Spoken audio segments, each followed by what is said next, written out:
राष्ट्रीय स्वयंसेवक संघ के प्रमुख मोहन भागवत ने नागपुर में आयोजित एक कार्यक्रम में कहा कि पूरी दुनिया से कुटुंब व्यवस्था खत्म होती जा रही है। सिर्फ भारत ही एक ऐसा मात्र देश है जहां कुटुंब व्यवस्था बची हुई है। अपने संबोधन में भागवत ने देश की सांस्कृतिक विरासत का जिक्र भी किया। उन्होंने कहा कि यहाँ पर कुटुंब व्यवस्था अब भी कायम है। साथ ही कहा कि सत्य इसका आधार है और हमारी संस्कृति की जड़ें उसी सत्य के आधार पर मजबूत होती है। तो मोहन भागवत का ये बड़ा स्टेटमेंट और ऐसे में उनकी तरफ से क्या कुछ कहा गया, ये हमने आपको फिलहाल जानकारी दी है।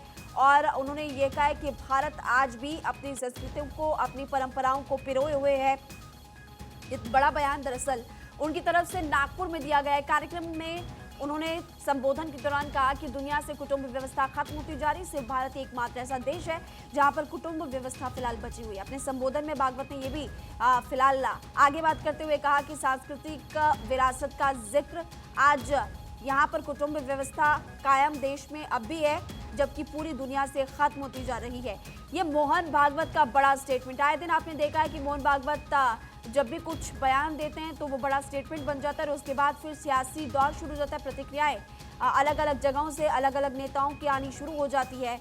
लेकिन यहाँ पर उन्होंने कहा है कि सत्य इसका आधार है। हमारी संस्कृति की जड़ें उसी सत्य के आधार पर अभी भी मजबूत है। यानी कि हमारी संस्कृति, हमारी परंपरा हजारों साल पुरानी है और आज भी ये सत्य के आधार पर मजबूत बनी हुई है और हमें इसे फिलहाल पिरोकर संजोकर रखना चाहिए।